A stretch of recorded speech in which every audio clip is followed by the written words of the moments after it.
17টি বছর জুলুম অত্যাচার করে বাংলাদেশ জামাত ইসলামী ছাত্র শিবিরের অসংখ্য ভাইদেরকে শহীদ করা হয়েছে।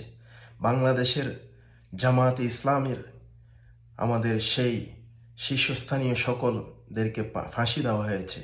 সম্মানিত বন্ধুগণ, এত জুলুম নির্যাতন করার পরেও ফেসিবাদ বাংলাদেশে টিকতে পারে নাই, বাংলাদেশ থেকে পালাইতে বাধ্য হয়েছে।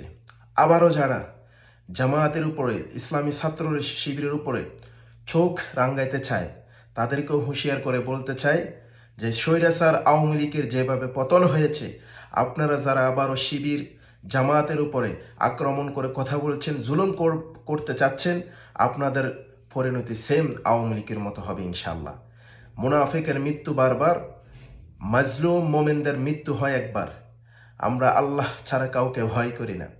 আপনারা সুন্দরভাবে দেশ পরিচালনার লক্ষ্যে আমরা সকলে কাজ করি, ইনশাল্লাহ একটি সুন্দর দেশ হবে ইনশাল্লাহ।